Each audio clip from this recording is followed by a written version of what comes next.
اللہ کی عظمت ہے، اللہ کی بڑائی ہے۔ فجر سے پہلے اس عمل کو نہ چھوڑا کریں۔ آپ کی تونگری، آپ کا مال، آپ کی حفاظت، آپ کی نسلوں کی حفاظت، آپ کے رزق کی حفاظت، آپ کے صحت کی حفاظت، یہ حیرت انگیز طور پہ اللہ پاک غیبی نظام بناتا ہے اور سارا نظام بہترین چلتا ہے۔ قرآن کہتے ہیں کہ صبح سانس لیتی ہے، وَالصُّبْحِ اِذَا تَنَفَّسَ۔ کیا معنی ہے اس کا؟ سانس زندگی ہے، اور صبح کے وقت جو سانس ہوتا ہے وہ کہیں نہیں ملتا۔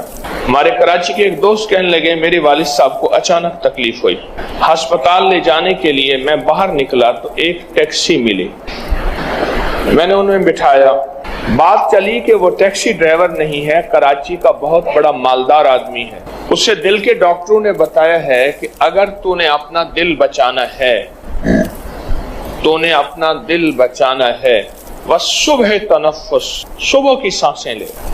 صبح نماز فجر سے پہلے اور نماز فجر کا دوران، جیسے اس وقت ہم نے نماز پڑھی ہے، اول وقت میں نماز پڑھی ہے نا، اول وقت، اس وقت میں جو سانسیں ہیں وہ لے لے، تیرا دل بچ جائے گا، ورنہ تو زیادہ عرصہ زندہ نہیں رہے گا۔ تو اس نے کہا میں نے سوچا کہ صبح کی سانسیں لینے کے لیے کیا کروں۔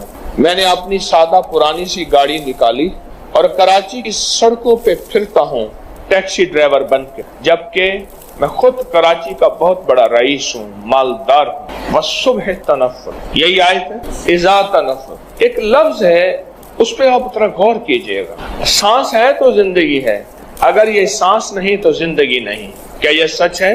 جسم ختم ہو جاتا ہے جب سانسیں نکل جاتی۔ صبح میں رزق کا سانس ہے، صبح میں صحت کا سانس ہے، صبح میں جوانی کا سانس ہے، صبح میں رانائیوں کا سانس ہے، صبح میں فٹنس کا سانس ہے، اور صبح میں برکت کا سانس ہے۔ ہمارے ہاں کچھ مہمان گئے وہاں حویلی کی طرف، اس شہر میں جا کے رہے، مجھ سے کہنے لگے وہاں دن بہت بڑا ہے اور دن میں برکت ہے۔ میرے بھائی صاحب ساتھ بیٹھے کھانا کھا رہے تھے، کہنے لگے اصل میں لاہور میں دن کے 11-12 بجے اٹھتے ہیں، یہاں فجر کو اٹھتے ہیں، اس لیے دن بڑا ہے، اور فجر کی برکت سے دن میں برکت ہے۔ فجر وہ وقت ہے جب رزق تقسیم ہوتا ہے، اور تسبیح خانے نے تو کمال کر دیا، میرے اوپر بھی آپ کے اوپر بھی، کہ فجر کی دعائیں پڑھائیں حیرت انگیز، فجر سے پہلے دعائیں پڑھی لاجواب، فجر سے پہلے دعائیں پڑھی، آیت الکرسی۔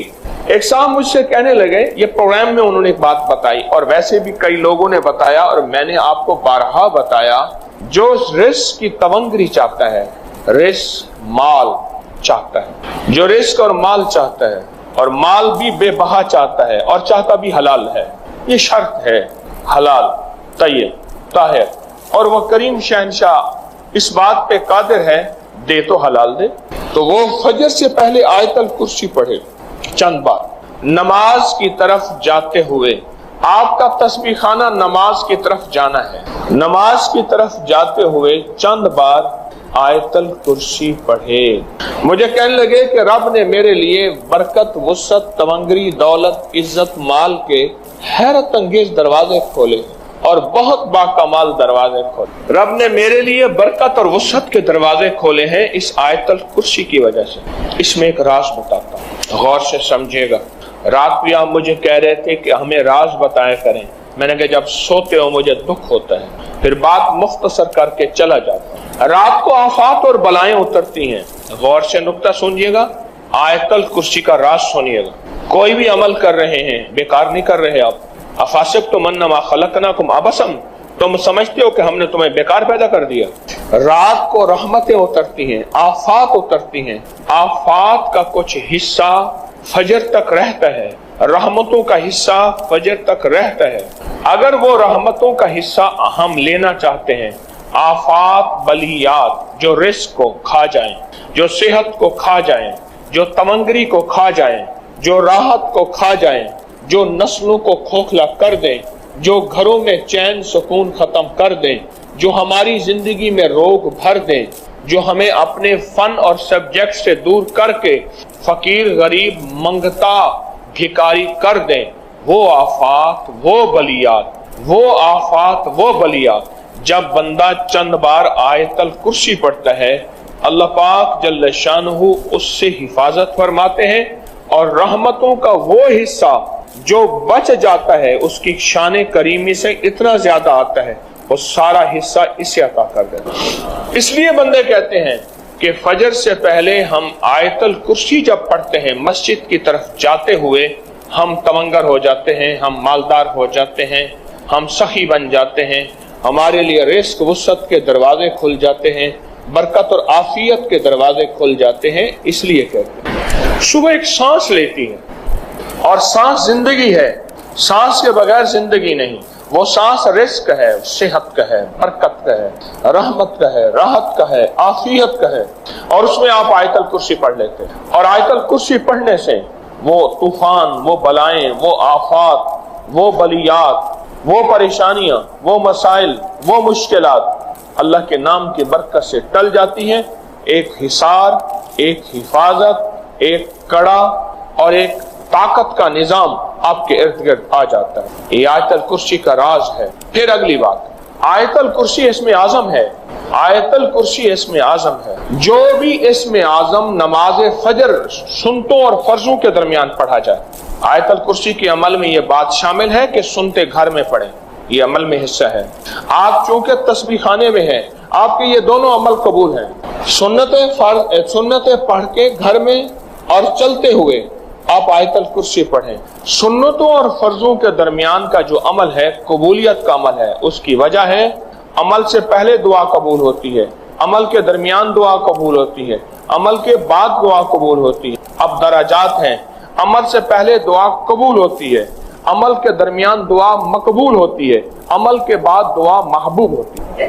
عمل سے پہلے دعا قبول ہوتی ہے، عمل کے درمیان دعا مقبول ہوتی ہے، عمل کے بعد دعا محبوب ہوتی ہے۔ آپ آیت الکرسی جب پڑھ رہے ہیں، حفاظت کا انوکھا نظام ہے، اور اسم اعظم کی انوکھی تاثیر ہے، اور اسم اعظم کا انوکھا طاقت کا کمال ہے۔ اس اسم اعظم کی طاقت اور کمال کی برکت یہ ہے کہ آپ کی زندگی میں ترقیاں، عزتیں، شان و شوکتیں، سارا دن کی حفاظت، سارے دن کا رزق اور سارے دن کی کفایت، ہر آفت، ہر بلا، ہر وبا، ہر دشمن، ہر وار اور ہر حاسد کا حسد، ہر نظر بد کی نظر سے اللہ پاک اس آیت الکرسی کی برکت سے محفوظ فرما دیتا ہے۔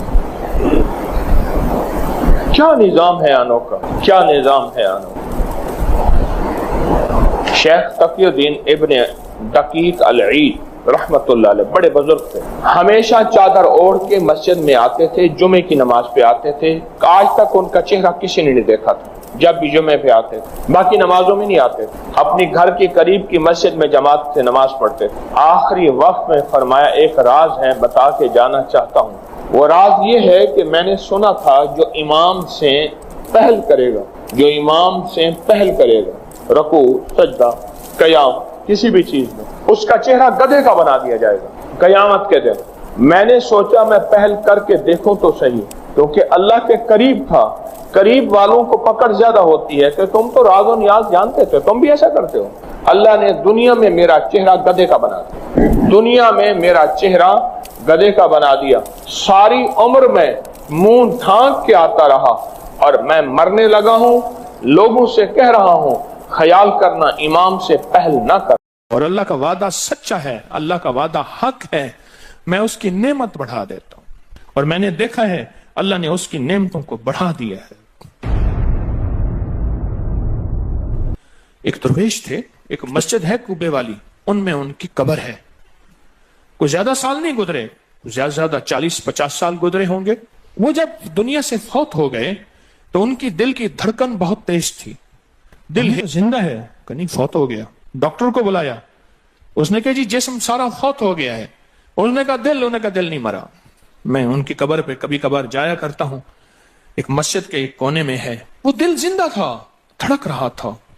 آخر طے ہوا یہ دل زندہ ہی رہے گا، اس اللہ کی امانت کو لحد میں پہنچا دو۔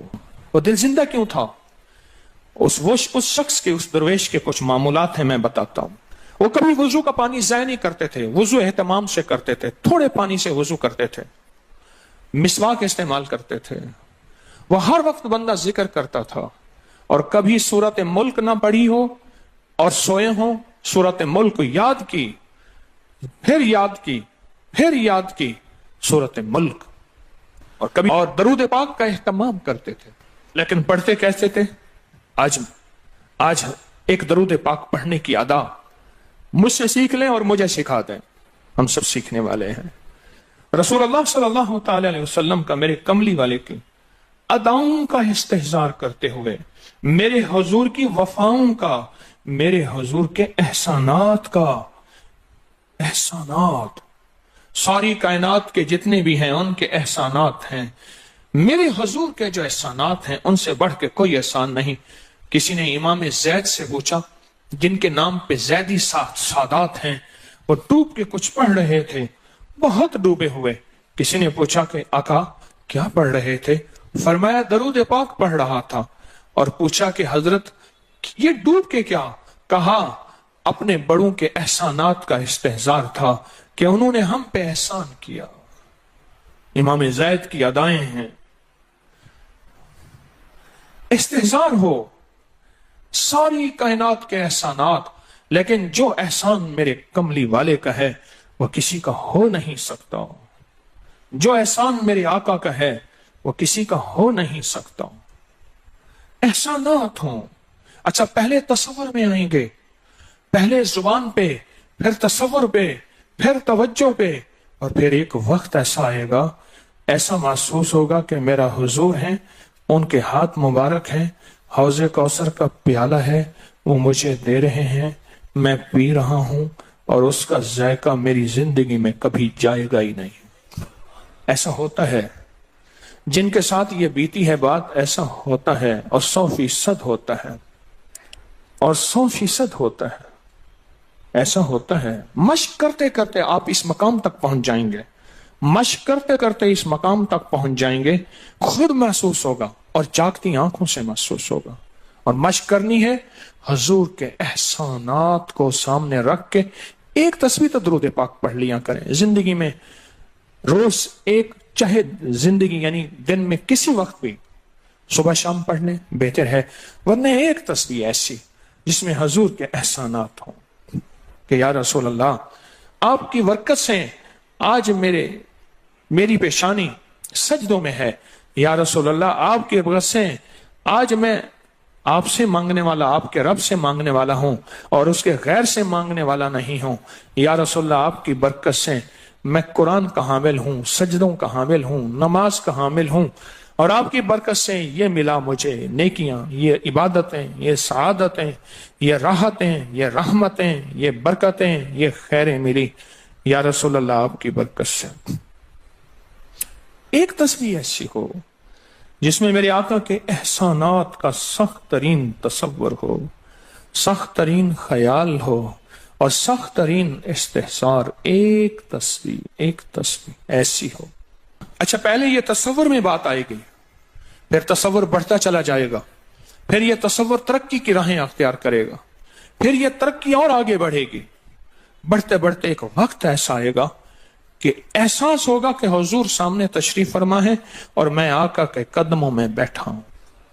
آنکھوں سے، جاگتی آنکھوں سے جلوے نظر آئیں گے، جاگتی آنکھوں سے نقشے نظر آئیں گے، جاگتی آنکھوں سے دیدار مصطفیٰ نصیب ہو۔ کئی درویش تھے، کئیوں نے کہا ہمارے لاہور میں شادرہ ہے، وہاں ایک صاحب تھے، کسی درویش کے پاس گئے، اس نے کہا جی مجھے حضور کا دیدار کرا دے، فرمائے آنکھیں بند کر۔ آنکھیں بند کر کی تو دم اس کی جھٹکے سے آنکھیں کھولی، کہا اللہ کی قسم میں نے حضور کا دیدار کر لیا۔ جاگتی آنکھوں سے آپ آج فیصلہ کریں، ایک تسبیح درود پاک کی پڑھیں، صبح شام پڑھیں، 12 تسبیحاں پڑھیں، 16 پڑھیں، 100 پڑھیں، 1000 پڑھیں، لاکھ پڑھیں روزانہ، لیکن ایک تسبیح ایسی ہو جس میں حضور کے احسانات، حضور کی شفقتیں امت پہ، حضور کی محبتیں امت پہ، میری کملی والے کی عطائیں، شفقتیں، مہربانیاں، کمالات، احسانات، اس کا تصور کرتے ہوئے پڑھیں گے۔ پہلے تصور نہیں جمے گا، پھر آہستہ آہستہ یہ تصور توجہ میں تبدیل ہوگا، تصور توجہ میں تبدیل ہوگا، پھر یہ توجہ دھیان بن جائے گا، پھر دھیان اعتقاد بن جائے گا، ایقان کہتے ہیں جسے، پھر ایقان یقین کی شکل اختیار کرے گا، جب یقین بنے گا نا پھر ایسے اللہم صلی علی پڑھیں گے اور صلی علی کے سارے نقشے سامنے آ جائیں گے، صلی علی کے سارے نقشے سامنے آ جائیں گے، ساری کیفیتیں سامنے آ جائیں گے۔ ایسے لوگوں کو سنو جو فائدہ ہوتا ہے وہ طی الارض حاصل ہو جاتا ہے، ایسے لوگوں کو طی الارض حاصل ہو جاتا ہے۔ طی الارض یہ ہے کہ اللہ کے بعض اولیاء بندے ایسے ہیں وہ پہلا قدم اٹھاتے ہیں تو دوسرا قدم 1400 میل کا ہوتا ہے، پہلا قدم کے بعد جب دوسرا قدم وہ 1400 میل کا۔ طی الارض کی آج میں نے آپ کو بنیاد بتا دی، وہ میرے آقا کی محبتیں اور میرے آقا کے احسانات اور میرے کملی والے کے احسانات کا تصور کر کے استحزار قلبی، استحزار لسانی، یہ پڑھ کے درود پاک پڑھیں، زبان سے درود پاک پڑھیں قبول، بے دہانی سے پڑھیں قبول، درود ہے ہی ایسی عبادت، بے توجہ سے پڑھیں قبول، مصروف زندگی میں پڑھیں قبول، وضو پڑھیں قبول، بے وضو پڑھیں قبول، پر ایک تسبیح کوئی ایسی بھی پڑھ کے دیکھ لیں جو میری آخرت کا سامان بن جائے، اور دنیا میں مرنے سے پہلے اللہ میرے دل کی آنکھیں کھول دے، چہرے کی تو کھلی ہیں، اللہ دل کی کھول دے۔ ہاں، دل کی آنکھیں جس کی کھل جاتی ہیں وہ زندگی میں کامیاب، دنیا میں کامیاب، عزتوں کے تاج، شان و شوکت کے تاج، جس کی دل کی آنکھیں کھل جاتی ہیں۔ وہ نامراد بھی ہے نا تو بامراد ہو جاتا ہے۔ اور جو بندہ حضور کے احسانات کے ساتھ ایک تسبیح درود پاک کی پڑھے گا وہ نامراد سے بامراد ہوگا۔ اور بامراد کیسے ہوگا؟ ذرا غور سے سنیں۔ بامراد کیسے ہوگا؟ ذرا غور سے سنیں۔ بامراد ایسے ہوگا کہ اللہ پاک اگر اس کی پیشانی پہ بدبختی، شقاوت، ذلت، لعنت لکھی ہے، اللہ درود پاک استحضار سے پڑھنے کی برکت سے اس کی پیشانی پہ رحمت، عطا اور شفقت، مہربانی، محبت اور کرم لکھ دیتا ہے۔ ایک تسبیح ایسی پڑھ لیں جس ایک تسبیح پہ استحضار ہو، دل کی کیفیتیں، دل کی گہرائیاں ہوں، جس ایک تسبیح پہ۔ اس ایک تسبیح کے بعد پھر آپ اپنے وجود کو دیکھیں۔ ایک فائدہ اور ہوگا جو جنہوں نے یہ عمل کیا انہوں نے بتایا، ایک فائدہ اور ہوگا، وہ فائدہ یہ ہوگا کہ جسم ہواؤں میں تحلیل ہو جائے گا، یہ وجود ختم ہو جائے گا، یہ جو موجودہ وجود ہے۔ دیکھیں، آپ جو خواب دیکھتے ہیں نا وہ بھی آپ کا وجود ہوتا ہے، وہ روح کی دنیا کا وجود ہوتا ہے، یہ تن اور من کی دنیا کا وجود ہے۔ اس وجود کو فنا ہے، روح کی دنیا کے وجود کو فنا نہیں ہے، بقا ہے۔ پھر آپ کو روح کی دنیا کا وجود ملے گا، اور روح کی دنیا کا وجود پھر کائنات کی سیر کرے گا اور کائنات کے جلوے دیکھے گا، کائنات کے مظاہر اور منظر دیکھے گا۔ پھر آپ زبان پہ نہیں لا سکیں گے کہ لوگوں کے برتن چھوٹے ہیں، اور فرمایا پھر یہ شخص اپنے آپ کو چھپائے گا ایسے جیسے کوئی ناپاک کپڑے کو چھپاتا ہے، اپنے عیبوں کو جو چھپاتا ہے ایسے اپنی اس ولایت کو چھپائے گا۔ ایک تسبیح سے ابتدا ہوتی ہے، ایک تسبیح سے۔ میرے شیخ رحمت اللہ علیہ نے مجھے 1984 میں بیعت فرمایا اور اس ایک تسبیح کے پڑھنے کی ترتیب فرمائی۔ اللہ کرے مجھے بھی مل جائے۔ مشق کریں، محنت کریں، ایک تسبیح ایسی مل جائے درود پاک کی جو میرے وجود کے اندر کے سارے نظام کو دھو دے، میرے من کو، میرے تن کو دھو دے، میرے جذبوں کو دھو دے، میری آنکھوں کو، میرے کانوں کو دھو دے، میرے ہاتھ پاؤں کو دھو دے، میری ناپاک تنہائیوں کو دھو دے، اور ایسا دھو دے کہ جب اللہ کے حضور حاضر ہوں جیسے میرا کفن سفید ہو ایسے میرا دل بھی سفید ہو، سیاہ نہ ہو۔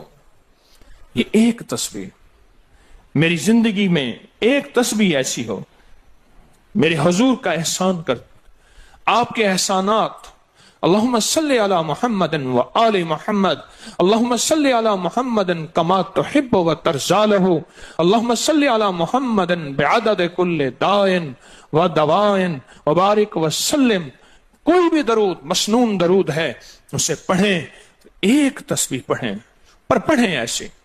اور میں یہ نہیں کہتا کہ صرف ایک ہی پڑھیں، یہ میں ابتدا بتا رہا ہوں، یہ ابتدا بتا رہا ہوں۔ اگر اس ابتدا میں ایک تسبیح ایسی پڑھنی شروع کر دیں